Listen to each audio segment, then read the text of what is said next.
멘트는 생략. 할렐루야. 미국 역대 대통령들에 대한 성적표를 매겨서 발표한 적이 있습니다. 미국과 캐나다의 역사학자, 정치학자 719명, 그리고 미국의 각계각층의 수많은 사람들의 의견을 10년 동안 청취해서 성적표를 먹인 겁니다. 그 조사에 가면 역대 미국 대통령 중에 가장 위대한 사람은 제16대 에이브람 링컨이 뽑혔습니다. 그리고 최악의 대통령은 29대 워런 하딩이었습니다. 여러분, 사람을 특히 대통령을 평가하는 거잖아요. 그럼 뭐 기준이 있어야 될 거 아니에요? 기준. 누구나 납득할 수 있는 기준. 네, 그 기준이 5가지가 있었습니다. 첫 번째, 업적과 위기 관리 능력. 재임 기간 동안에 국가를 위해서 무엇을 했는가? 우리 박정희 대통령이 재임 기간 중에 했던 것 중에 하나가 경부고속도로를 깔았다는 거. 박수 쳐드려야 됩니다. 잘하셨죠? 잘하셨어요. 어떤 그런 업적을 남겼는가? 그리고 대통령 기간 동안에 또 대내외적으로 위기들이 있을 거 아닙니까? 그걸 어떻게 극복했는가? 이게 첫 번째 평가 순이었습니다. 두 번째는 지도력, 세 번째는 성격과 도덕성. 성격과 도덕성? 제가 보면서 그런 생각이 들었어요. 야, 그래도 미국은 기독교 국가구나. 우리나라 역대 대통령 그 평가 기준을 세울 때 성격 넣을 것 같아요? 안 넣을 것 같아요. 우리 대통령들 출마하면 다 경제 내가 살릴 수 있다 이러잖아요. 그런데 미국 대통령을 평가할 때는 성격과 도덕심이 세 번째 평가 기준이었어요. 네 번째는 정치력. 대통령은 서로 협력하고 견제 가운데서 말이죠. 견제가 들어오면 대화로 잘 풀어가는 능력이 필요합니다. 그래서 민주주의 사회에서 대통령은 이렇게 직선적인 하향식 이런 사고 구조를 가지면 정말 위험합니다. 그러면 독재자가 되든지 그냥 나는 내 길을 간다. 내 길을 한다. 마이 웨이. 뭐 이렇게 되는 거거든요. 그래서 민주주의 사회에서 지도자는 수직적인 사고가 아니라 수평적인 사고를 갖는 게 굉장히 중요하죠. 그래서 정치력을 넣는 거예요. 그리고 마지막으로는 인사입니다. 인사. 국가적인 수많은 이해관계 또 현안들 이 해결을 해야 되지 않습니까? 대통령이 뭐 모든 걸 다 잘할 수 없잖아요. 내가 뭐 어떻게 모든 게 탁월해요. 그러면 누가 중요해요? 대통령을 돕는 참모들 중요하죠. 주변에 있는 사람들 참 중요해요. 그리고 국가의 각계 부서들이 다 있잖아요. 뭐 보건, 뭐 정치, 외교, 뭐 군사들. 그러면 그 분야에 아주 탁월한 전문가들, 뭐 전혀 관련 없는 사람들 세우면 이거 진짜 위험합니다. 위험해. 그러니까 그 대통령을 도와서 국정을 운영하는 이런 사람들 참 중요해요. 그리고 우리나라 대통령은 막강한 인사권을 가지고 있어요. 막강한 인사권. 그래서 김영삼 대통령도 말했잖아요. 인사가 완사다. 그래서 미국 대통령 평가할 때도 인사를 마지막 평가 기준으로 넣은 겁니다. 여러분, 앞으로 우리나라도 대통령 선거 계속 있겠죠? 그러니까 나는 뭐 그냥 죽어도 뭐 이쪽이다 해가지고 그냥 찍지 마시고, 이 평가 기준을 세울 때 사람들이 그냥 세운 게 아니에요. 그냥 세운 게 아니에요. 적어도 이 5가지 생각해 보고, 대통령쯤 하려고 하는 사람들은 다 이렇게 오랜 뭐 정치와 뭐 이런 것들이 드러나 있는 상태잖아요. 그러니까 적어도 한 번쯤 검증을 해보고 선택을 하면 어떨까 싶습니다. 그럼 좋겠죠? 네. 그래도 또 찍을 때는 또 그래도 그러지 마시고 부탁합니다. 여러분들의 선택이 중요합니다. 그런데 말이죠, 대통령만 평가받는 게 아니라 우리도 평가받습니다.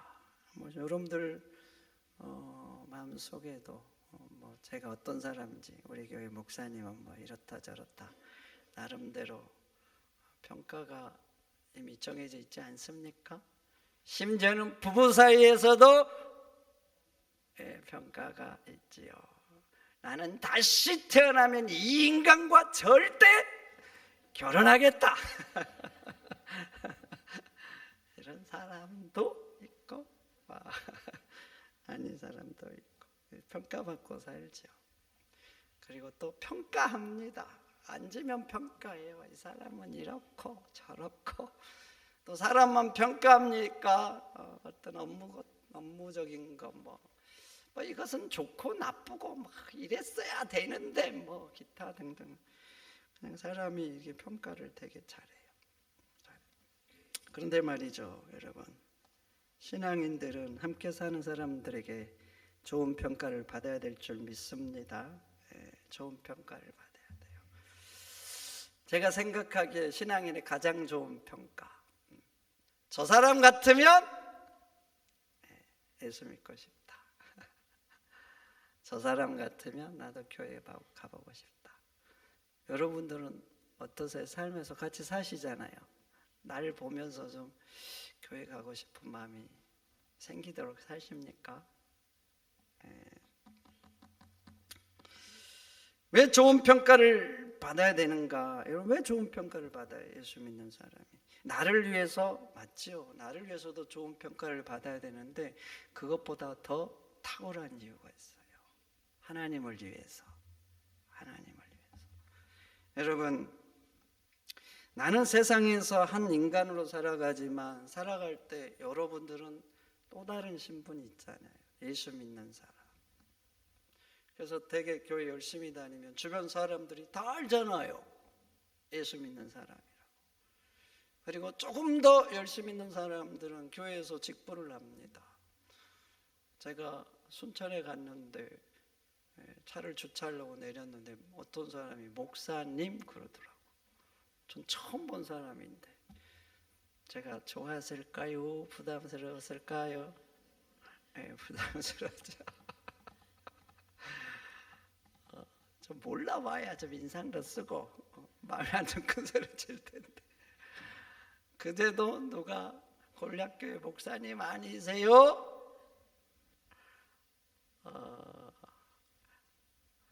어떻게 아셨어요? 저번 주에도 어디 갔는데 알아보셔. 알아보셔. 도대체 왜 알아볼까? 근데 말이죠, 제가 만약에 목사답지 못하고 부도덕하면 누가 욕먹을 것 같아요? 먼저는 제가 욕먹고 그 다음 두 번째는 우리 곤략교회가 문제가 됩니다. 그리고 또 마지막은 누가? 하나님이 영광받지 못해요. 하나님께서.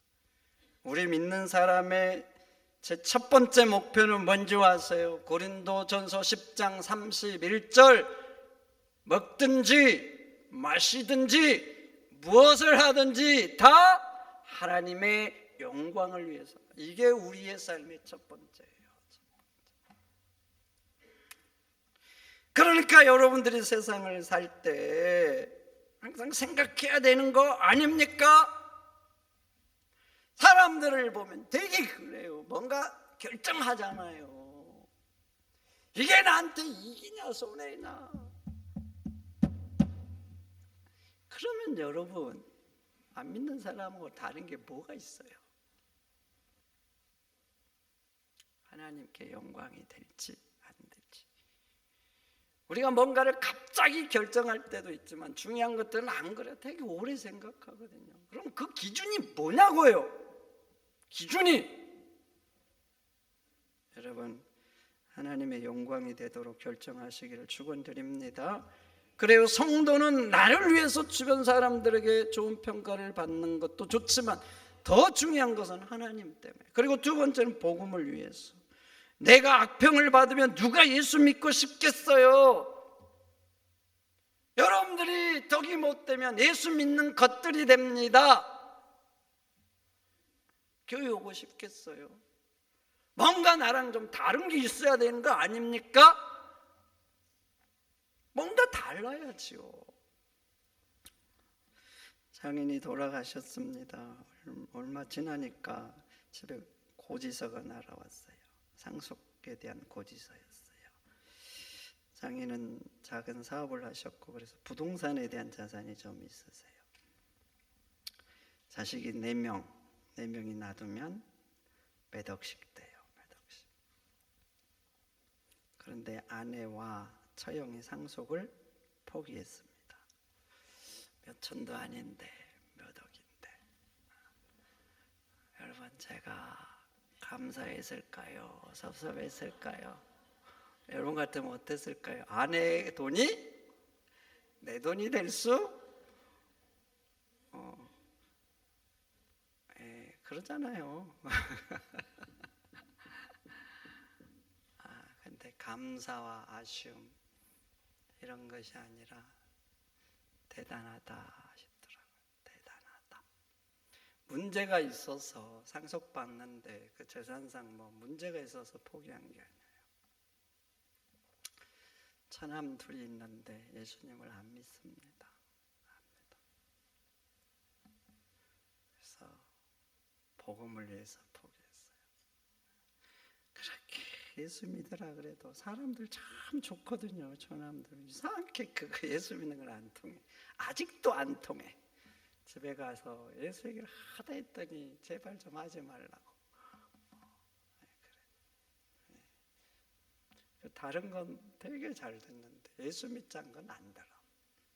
그러니까 자기들이 포기하면 예수 믿는데 좀 도움될까 봐. 어찌됐든 대단하죠. 근데 작전을 잘못 쓴 것 같아. 그거 한 달에 1,000만 원씩 해도 몇 년 줄 수 있는 거거든요. 차라리 그렇게 줬어야 되는데. 그리고 잘해주자고 말합니다. 잘해주자. 가족이고 핏줄이니까 잘해주고 싶은 마음이 있는데, 근데 더 중요한 이유가 있어요. 그래야 마음 문이 열린다는 거예요. 그래요. 저도 동의합니다. 동의해. 여러분, 우리가 왜 주변 사람들에게 좋은 평가를 받아야 되는 거예요? 왜? 내가 칭찬받으려고. 맞아요. 그것도 중요하죠. 그러나 그것보다 더 탁월한 이유는 하나님의 영광을 위해서, 복음을 위해서. 그러니 여러분, 함께 사는 사람들에게 덕이 되고 은혜가 되고 사랑이 되도록 사시기를 축원드립니다. 축원드립니다. 그래요, 믿는 사람들 세상에서 좋은 평가 받아야 돼요. 사람들로부터. 그런데요, 사람들이 평가하는 것보다 비교할 수 없이 중요한 평가가 있어요. 그 평가가 뭔지 아세요? 하나님의 평가인 줄 믿습니다. 하나님께서 나를 어떻게 생각하시는가? 이건 너무나 중요해요. 너무나. 하나님이 나를 보시는데 내가 선한지 악한지, 내가 어떤 사람인지가 하나님 보시기에 어떤지, 이게 너무나 중요해요. 너무나. 사람들이 나를 대단하다고 말해요. 나를 부러워한단 말이죠. 그런데 하나님은 나를 악하다 평가하시며 나는 하나님 앞에 가서 무의미한 존재가 돼요. 하나님 나라에서 가치 없는 사람이 된다니까요. 그러나 세상에서 사람들은 나를 별 볼 일 없다고 말합니다. 어렵게 살아요. 힘들게 살아요. 그런데 하나님이 나를 가치 있게 평가하시는 거예요. 그러면 내 가치는 가치 있는 거예요. 영원한 세상에서 가치 있는 인생 되는 거예요. 그래서 사람들의 평가도 중요하지만 진짜 중요한 평가는 하나님의 평가예요. 하나님이 나를 어떻게 여기시는가. 사람들은 세상 살 때 막 더 많이 가지려고 막 몸부림치죠. 더 많이 가지려고 욕심 부르고 좋은 자리 찾으려고 그러고 더 넓고 좋은 집, 더 좋은 차, 좋은 옷. 좋습니다. 좋아요. 세상 사니까 좋은 거 아닙니까? 그런데 거기에다 그래서 온통 인생을 다 투자합니다. 어릴 때부터 투자해. 이런 것 잡으려고. 그런데 여러분, 하나님이 우리 평가할 때는 봐보세요. 너 얼마 가졌는가 이걸로 평가하시겠습니까? 여러분 가지고 있는 통장의 잔고와 제가 가지고 있는 통장의 잔고를 가지고 하나님 천국에서 평가하실 것 같아요? 그러실 것 같아요? 그러려면 많이 모아야죠, 많이. 근데 하나님은 그거 가지고 평가 안 합니다. 너 얼마나 높은 자리에 있는가 그거 가지고 평가하실 것 같아요? 여러분, 너는 목사니까 너는 장로니까 하나님 그것 가지고 평가 안 해요. 안 한다니까요. 대통령이니까 하나님 너는 더 가치 있고 그 자체로 점수를 더 먹이지 않는다는 거예요.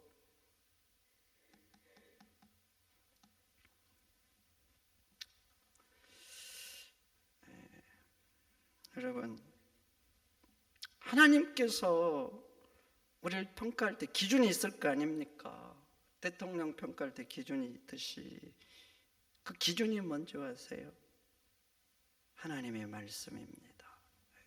너가 하나님 말씀 붙들고 얼마나 투쟁하고 몸부림치고 그렇게 살려고 노력했는지 이게 중요한 거예요. 이게 중요한 거. 그래서 성경을 라틴어로 캐논이라고 하잖아요. 제가 캐논에 대해서 설명 들었죠. 기준이라고. 캐논이 뭐라고요? 기준. 근데 성경을 캐논이라고 그래요. 캐논. 우리는 성경이라고 하는데 라틴어에서는 캐논이라고 한다니까요. 캐논이 뭐라 그랬어요? 기준인데 표준이 되는 기준이에요. 표준이 되는. 저울을 만들 때 그 기준이 되는 저울 있을 거 아니에요. 그런 표준이 되는 것들을 캐논이라고 그래요. 하나님 말씀이 인간들이 어떻게 살아야 될지 기준이라는 거예요. 기준. 그러니까 믿는 사람들은 하나님 말씀을 절대 기준으로 삼고 살아야 됩니다. 그래야 하나님 앞에 갔을 때 우리 인생이 가치 인생 되는 거예요. 그래서 성경 창세기부터 요한계시록까지 계속 봐보세요. 강조하는 게 뭐예요? 하나님 말씀 붙들고 살라는 거 아닙니까? 그리고 하나님 말씀 붙들고 살았을 때와 살지 않았을 때 어떤 결과를 맞이하는가, 이것을 성경은 보여줍니다. 창세기부터 그렇다니까요. 여러분, 창세기 1장 천지창조하고 당장 아담 나오죠. 아담. 그리고 봐보세요. 아담이 하나님 말씀 붙들고 살았을 때와 벗어났을 때 어떤 결과는지 딱 보여주죠. 그 보여주는 게 뭐예요? 왜 보여주겠어요? 이게 계시록까지 계속 갑니다. 계속 가. 보여주면서 뭐예요? 핵심이 어려워도 힘들어도 감정 상하도 내 형편이 안 돼도 하나님 말씀 붙들고 살라, 이거예요. 여러분, 신앙은 뭐예요? 신앙은 뭐냐면 말씀대로 사는 거 아닙니까? 근데 사는데 봐보세요. 이게 형편이 된다고 그렇게 하고 안 된다고 하고 이게 아니에요. 성경의 말씀은 이게 내가 형편이 되니까 이렇게 살고 형편이 안 되면 안 살고 이게 아니에요. 안 되면 안 살면 핍박받을 이유가 뭐가 있어요? 물러서면 되지.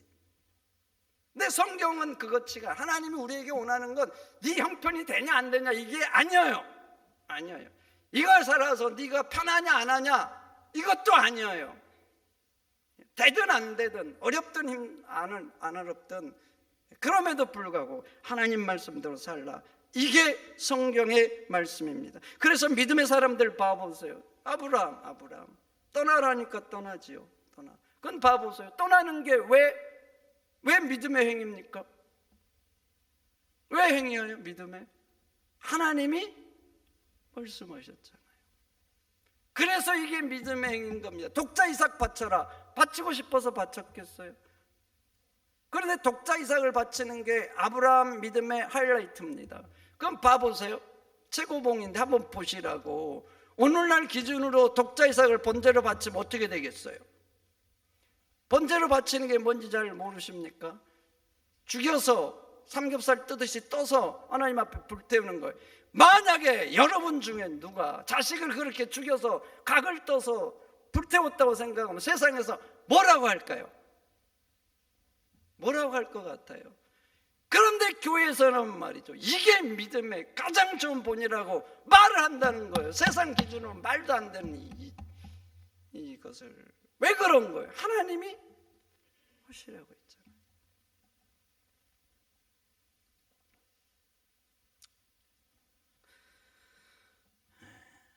그럼 성경을 봐보세요. 하나님 말씀에 순종해서 아브라함 인생이 망했습니까? 본토 친척 떠나면 고대에는 굉장히 위험합니다. 타 민족, 타 문화권 가면 굉장히 위험해요. 그래서 아브라함도 여러 위험에 처했어요. 처해서 당장 아내 때문에 위험에 처할 적도 있었죠. 그래서 아내를 누이라고 말한 적도 2번이나 있었잖아요. 위험하니까. 얼마나 위험이 많았어요. 그러나 하나님은 말씀하잖아요. 떠나서 순종하면 너는 복이 된다는 거예요. 복이. 놀랍지 않아요? 떠나면 위험하고 내 인생이 힘들어지는데 하나님은 아니라는 거예요. 내가 너를 복이 되게 만들겠다. 그리고 심지어는 너를 축복하는 자에게도 내가 복을 주겠다. 독자 이삭을 바치면 대가 끊기는 거예요. 대가 끊기는 거. 그런데 하나님은 바치려고 하니까 전혀 반대로 하시잖아요. 전혀 반대로. 어떻게 해서 내 씨에게 복을 주어 내 씨가 번성하여 하늘의 별과 같이 바다의 모래같이 많겠다는 거예요. 바치려고 했잖아요. 바치려고. 아브라함은 없애려고 했다니까요. 근데 하나님은 없애려고 했는데 오히려 1000만 배 번성케 하신 거예요. 1000만 배. 여기서 끝나지 않잖아요. 내 씨로 말미암아 천하 만민이 복을 받을 거라고 합니다. 아브라함이 바치려고 순종했거든요. 근데 아브라함이 아니라 네가 바치려고 했던 그 씨를 통해서 천하 만민이 복을 받는다. 그러면서 왜 이렇게 너를 하늘의 별과 같이 내 씨를 천하 만민의 축복의 통로로 삼겠다고 하셨는가? 그 이유가 창세기 22장 18절에 나오는데 이렇게 하나님이 말씀합니다. 내가 나의 말을 준행하였음이니라. 하나님 말씀을 준행했다는 거예요. 준행해서. 여러분, 하나님이 우리 인생의 기준인 줄 믿습니다. 그 말씀 기준으로 살면 인생이 힘들어질 수 있어요. 위태할 수도 있고 많은 손해를 감수해야 될 수도 있고 또 때로는 본능이 거부할 수도 있죠. 거부할 수도 있어. 사랑하라. 근데 저 인간은 밉잖아요. 그럼 감정이 막 거부하죠. 안 된다. 몰라서가 아니라 아는데 이 감정이 본능이 막 거부를 해요.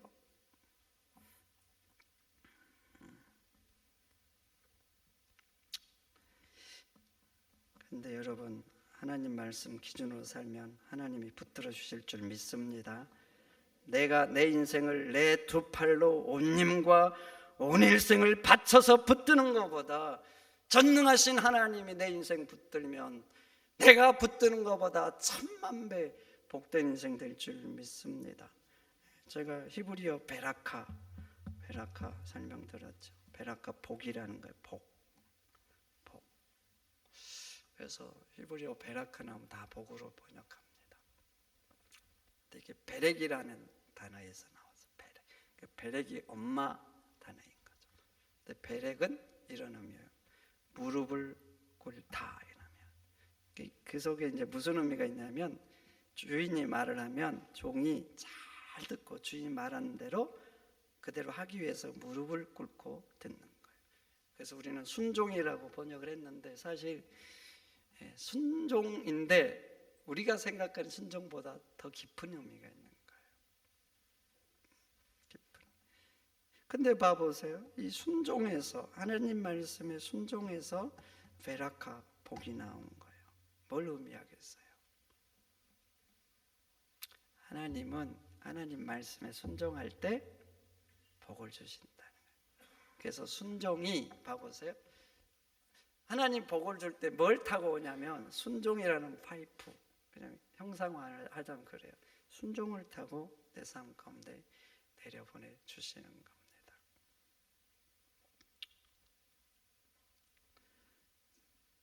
그래서 성경을 또 보세요. 아브라함 순종해서 결국 열국이 합이 됐잖아요. 열국이 합이. 요셉도 보세요. 인생 저 밑바닥까지 내려갔지만 완전 망한 것 같지만 역시 축복의 통로가 되잖아요. 자기만 사는 게 아니라 자기 가족도 살렸고 열국도 살렸습니다. 다윗도 보세요. 죽을 고비를 수없이 당했고 인생이 끝난 것 같지만 그런데 이스라엘 역사상 가장 위대한 왕이 됐습니다. 여러분, 하나님께 순종하면 하나님이 내 인생 붙들어 주실 줄 믿습니다. 하나님이 붙들어 주신다니까요. 성경 보시라고요. 신명기 말씀에 순종하면 너가 들어가도 나가도 복을 주겠다 하나님이 말씀하잖아요. 너 때문에 너가 순종하면 네 자녀와 짐승들과 토지의 소산까지 심지어는 내 종들까지 복을 받겠다 말합니다. 순종하면 세계 모든 민족의 뛰어난 자로 하나님이 만들어 주시겠다고 말씀하시는 거예요.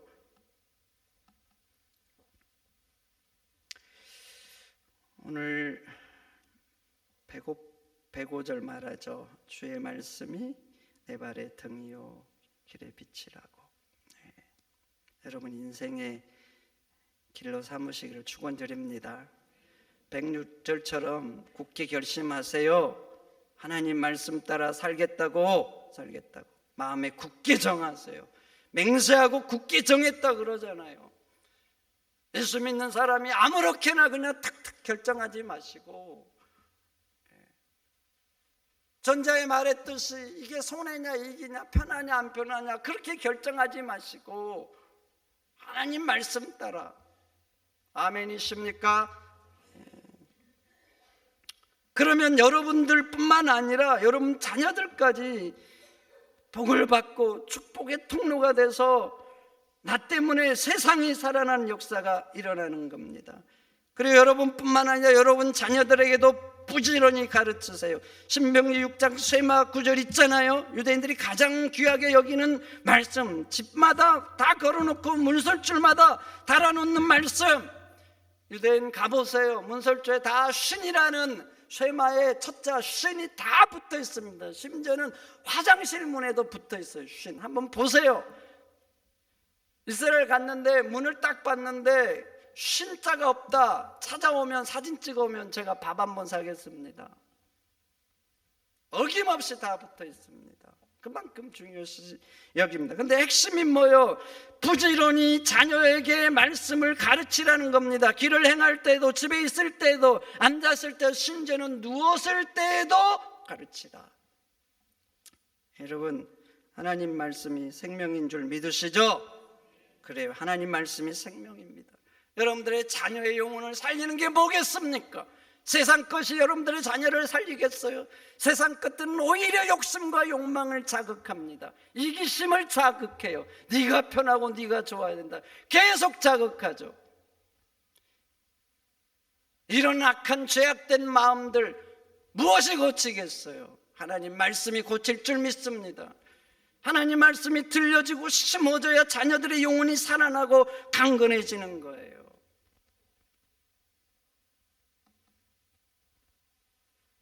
여러분 디모데후서 3장 16절에 말하잖아요. 모든 성경은 하나님의 감동으로 됐다고. 공동 번역에는 표준세 번역 이런 데는 하나님의 영감으로 됐다. 영감. 이 말 속에 하나님의 그 영적인 기운이 들어가 있는 거예요. 여러분 사람도 봐보세요.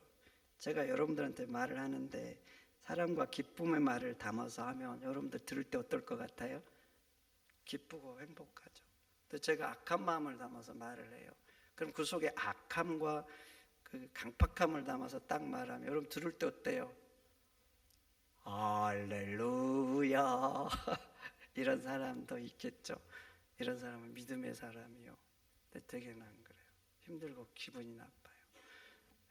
기분이 나빠요.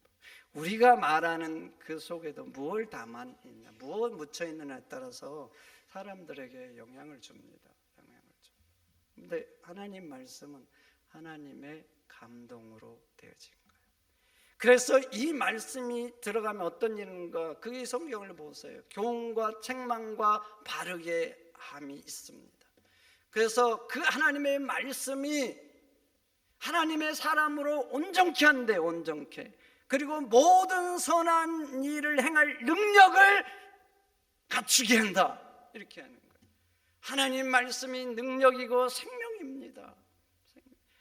에스겔서의 에스겔 골짜기 보세요. 마른 뼈들이 있는데 하나님 말씀이 태어나니까 마른 뼈들 속에 살이 붙고, 또 선포되니까 그 뼈들 속에 근육이 붙고, 또 선포되니까 살아있게 되고, 또 선포되니까 역동성을 가진 하나님의 군대가 되잖아요. 이게 그냥 마른 뼈가 살아난다는 일입니까? 아니잖아요. 하나님 말씀의 생명력, 능력, 우리의 죽은 심령을 어떻게 살리는지, 어떻게 생명력을 가지고 세상을 변화시키는지, 이걸 말씀하는 거 아닙니까? 성도 여러분, 자녀들에게 하나님 말씀을 들려야 살아날 줄 믿습니다. 세상 건 넣을수록 이기적인 사람이 됩니다. 높은 자리에 올라갈 수 있어요. 그러나 이기적인 사람이 돼요. 세상을 살리지 못합니다. 나를 살리지. 하나님 말씀이 선포되고 들어야 그 심령이 살아납니다.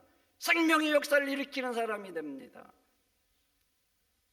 그러니 자녀들에게, 여러분들에게 하나님 말씀을 들리시기를 축원드립니다. 하나님 말씀이 기준입니다. 기준이라니까요.